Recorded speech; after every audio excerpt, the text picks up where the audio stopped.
Bagaimana cara mengontrol emosi dan money management kalian saat bertrading?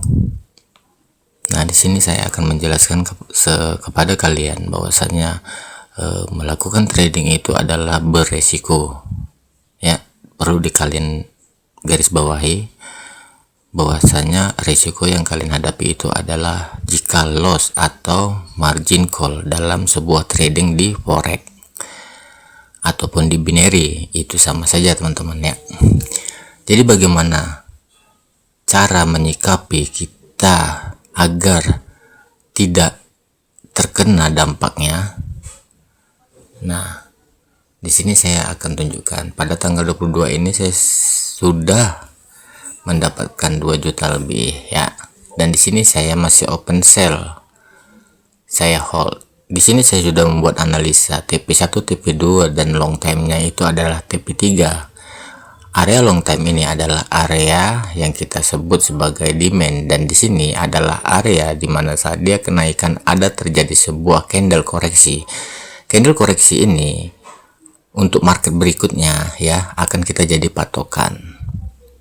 Ya, pembatas sebagai kelanjutan untuk kita open posisi, teman-teman. Nah, jadi saat kalian telah melakukan analisa seperti ini ya, yang perlu kalian jaga adalah emosional dan mengontrol money management kalian, teman-teman.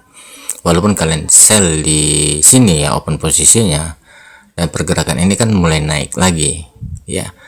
Kenapa di area ini tadi terjadi pemantulan kembali ya, teman-teman, dan dia hanya naik sampai sebatas ini juga?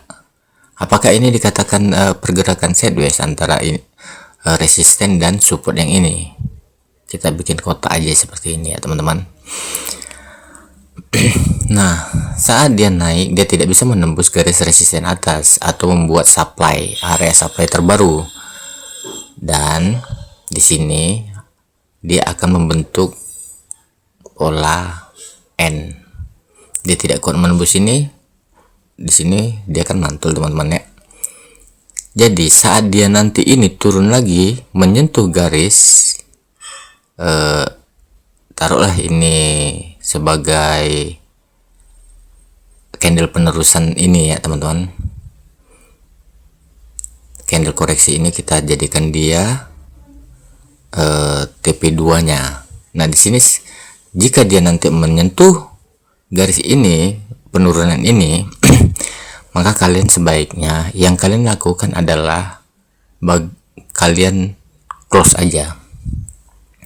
Nah, kelanjutannya nanti apakah kita akan menentukan dia sell atau akan buy lagi? Kita sebaiknya akan open posisi pada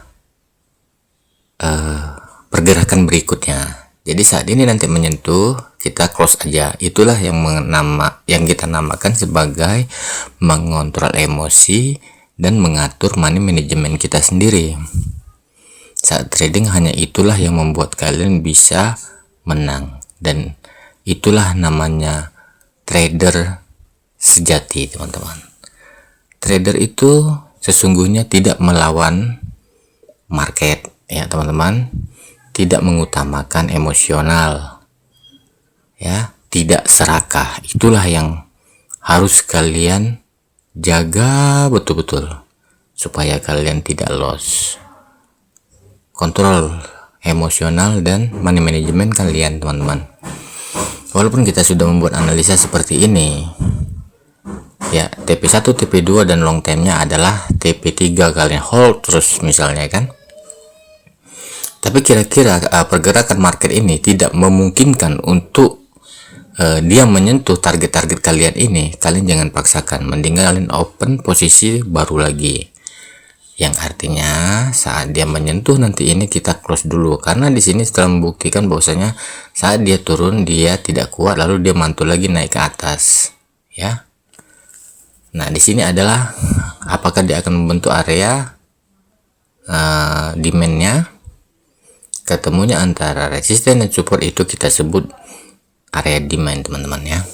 Jadi itu adalah kunci dimana saat trader melakukan sell lalu ketemu area demand, dia akan close. Mereka semua pasti akan melakukan close, teman-teman. Dia tidak akan berani hold. Karena apa? Di situ akan terjadi pemantulan ataupun yang dikatakan penembusan, melanjutkan pergerakan candle itu turun atau naiknya lagi. Setelah penentuan 2 atau 3 candle berikutnya menyentuh area itu, maka mereka akan open lagi. Nah, di situ ada keputusan apakah lanjut untuk sell atau lanjut untuk buy, teman-teman. Nah, seperti di area ini ya, apabila dia menyentuh area ini nanti saya akan close dulu. Nah, di sini saya tunjukkan kepada kalian semua trader pemula agar paham ya, agar paham. Oke, saya udah close. Oke.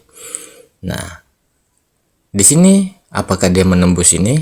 Nah, ternyata setelah kita close dia menembus. Kalian pasti berpikiran, aduh rugi aku, kenapalah tidak, aku biarkan aja dia sampai ke bawah baru close. Nah, hal yang seperti itulah yang membuat kalian itu sebenarnya malah terkena MC. Itulah ciri-ciri yang dinamakan keserakahan. Nah, cukuplah kita konsisten dengan 8 juta. Hari ini saya sudah profit. Begitulah, teman-teman. Nah, kalau kalian teruskan ternyata candle ini naik, bahkan dia akan naik mengejar resisten di atas ini karena dia hanya bergerak di area ini, teman-teman. Benar apa tidak?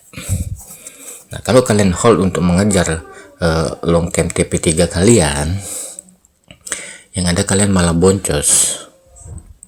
Jadi itulah yang dinamakan kontrol emosional kalian dan money management kalian.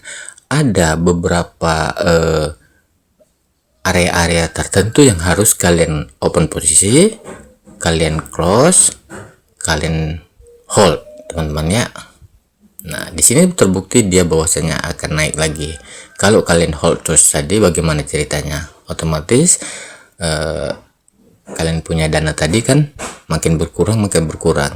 Nah, kalau ia sampai di sini, ternyata di sini dia akan meneruskan perjalanannya untuk menuju resisten yang di atas. Bagaimana? Keuntungan yang tadi sudah kalian pegang akan loss, akan hilang lagi, teman-teman. Oke?